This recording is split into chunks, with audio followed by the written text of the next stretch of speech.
I'm actually in this process myself for the third year. So yes, I'm very much an expert in Oh man, these he things. loves Brazil. Yes, I am. I am. Hey, Jamie Woods, we here to travel and motivate. No curry, we just trying to keep our minds in a golden state. We answer to nobody but the Lord, we control our fate. Too many things to see just to sit in a hole and bake. We growing, ayy.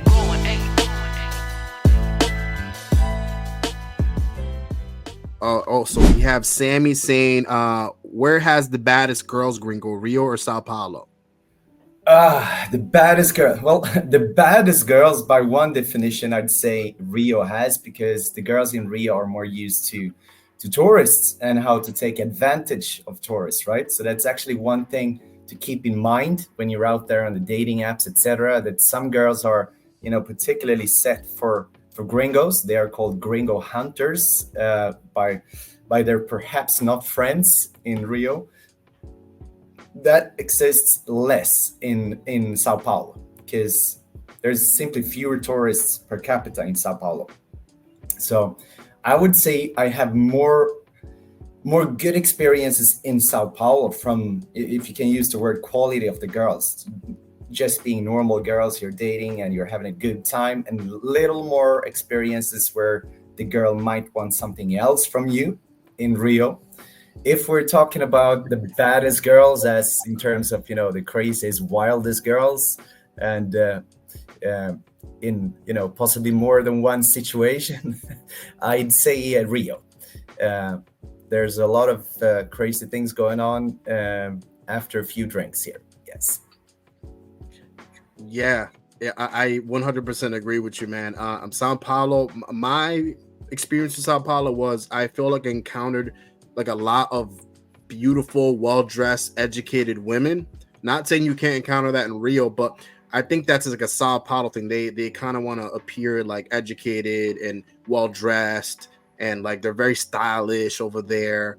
Like it's a whole vibe compared to Rio, where they're more dressed down and they're really fit because they're hitting the academia all the time. Oh yeah. And two different vibes, but amazing nonetheless. In Rio, your body is your clothes, and in Sao Paulo, your clothes are. That's actually what I told one of my friends from Rio. I told her that in Sao Paulo, it's all about outdressing the other person. Like, who can dress better, me or you? In Rio, it's all about who can look better without clothes, you or I. That's right. That's right. Different culture, And I don't want to scare any guys away. So no, it's not a requirement being fit coming to Rio. Some girls actually prefer other types as well, and personality always hits higher than the body. But yes, a lot of cariocas have gone to the academia, the gym, a lot. I'm from Rio. I think Rio's better. Rio's better than Sao Paulo? Yeah. Why? For travel, yes. Because of the beaches? Yes, natural, a lot of places, good place. Paulo is good for restaurants, shopping, only I think. So Sao Paulo's more like a city and Rio's more like a beach city, right? That's how it is? Yes. Yeah. I think Rio is more beautiful. Yeah, it looks stunning. I look at the pictures, I'm like, wow, that looks amazing. Yeah. I want to go for Carnaval. Oh, Carnaval. Yeah. Party, biggest party in Brazil, Carnaval. Yes, I want to go so bad. I love Carnaval. Carnaval in Rio and Salvador. São Paulo, no. São Paulo. I love Brazil. I love the culture, la cultura, la gente, the people. The typical monthly rent for a decent one-room apartment in Sao Paulo and Rio. So it's always hard answering this because Sao Paulo is gigantic, and in Rio it very much depends on which area you're living and how close to the beach you're living. But I will assume as an American foreigner staying in Rio, you want to be fairly close to the beach. So if you want to have the beach within a few minutes walk for a one-room, a studio apartment, it's also you should know that as a foreigner, you will be, having to stick to the international rental places like Airbnb or Booking.com, etc. And you do it monthly. So with all that in mind, I'd say about 4,000 reais, which would be $800 a month. You get a good apartment close to the beach in a safe area in Rio. So the one I'm staying in right now, it's an almost 2-room apartment. I pay $800 for it, and I am at the beach in 1.5 minutes.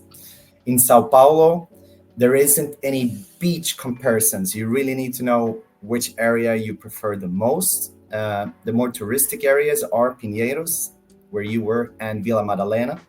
They do have a little higher rent than most other parts of Brazil and Sao Paulo, if you don't want to actually stay on Avenida Paulista, which is the most expensive part. So I'd say budget for about the same rent if you want to stay in a good, safe area in Sao Paulo as you would for an apartment in Rio close to the beach, which would be about $800. You can get it for less, but have some wiggle space. Do you agree? I think, yeah, 100%. I think 800 is very fair for a place like, especially if you're close to the beach, like $800 a month and you're right next to the beach, you're only a couple blocks away. Like, you can't beat that. Like, and in America, over here where I'm from, I'm American. A place in New York City, you're paying almost $2,000 for like a shoebox, you know? Yeah, America's gone crazy. But just mind me here, this is not during Carnival, it's not during New Year's. This is the typical rent throughout, the year per month. But if you are staying for longer than 3 months, if you're even, up there talking about close to half of a year, you can utilize the local rental sites as well. But then you will need some help. You need someone speaking Portuguese, and you need someone with a CPF. That is the Brazilian Social Security number. It is required to use these sites. I can also help you with that part, and I do have a CPF of my own. So if I'm staying for a long time, up to 3 months, then I would turn towards the local rental sites, and then we're talking about the same apartment here for at least $200 less a month. So that would be around $600 for an equal apartment, or even less. I like the fact that you mentioned CPF, because that's something I was completely unaware about when I got over there. So when I got over there, I remember I was ordering something through Rappi, which, by the way, Rappi is like the Uber Eats of South America, Brazil, ladies and gentlemen. But I was ordering McDonald's through Rappi. It was late at night, and basically they asked for the CPF, and they would not let me do the transaction unless I put a CPF number. So that's the thing, is you may require that for some places. It works weirdly here, and it's because Brazil is such a big country. They didn't really think about that when they built the infrastructure, that perhaps not everyone in this country is Brazilian. But there are workarounds this as well, and you can actually apply for a CPF. It usually takes under 2 weeks to get it done.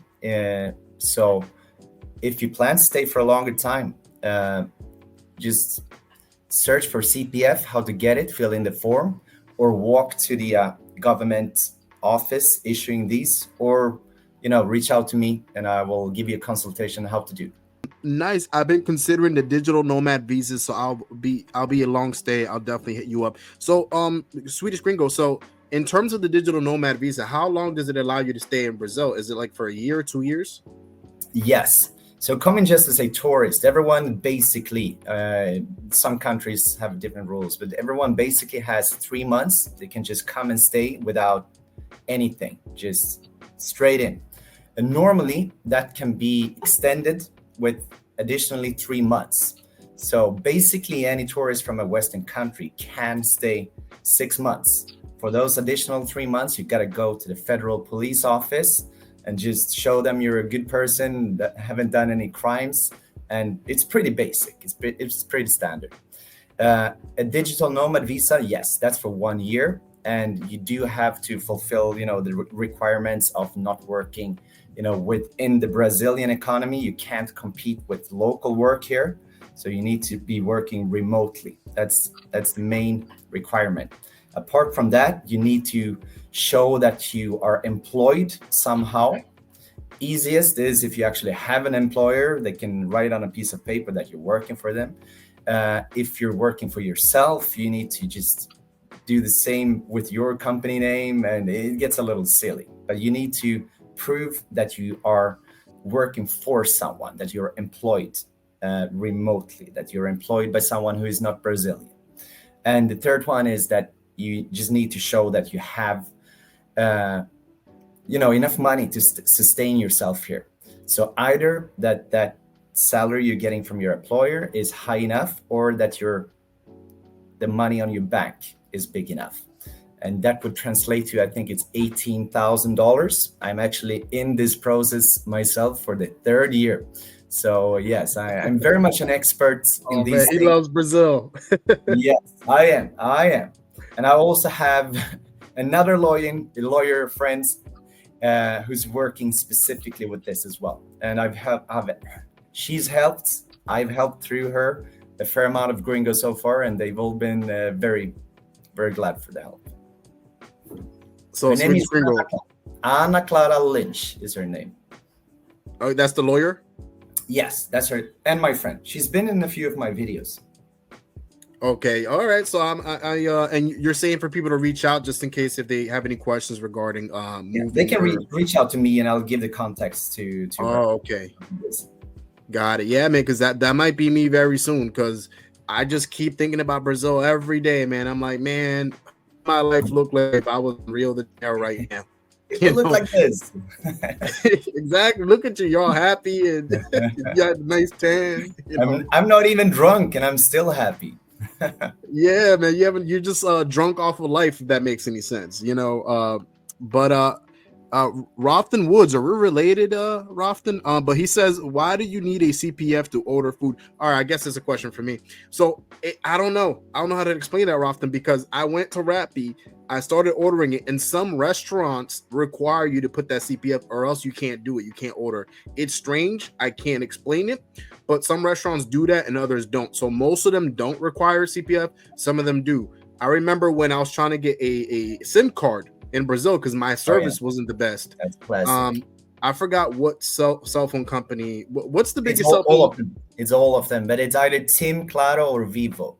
Yeah, it was Claro. So I try to order something online, like order a SIM card or whatever it was for pickup, and they asked for a CPF number, so I couldn't get it. So I was like, oh man.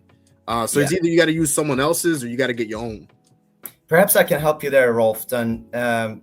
If within the infrastructure of all Brazilian-based companies, you basically need a CPF to get things done.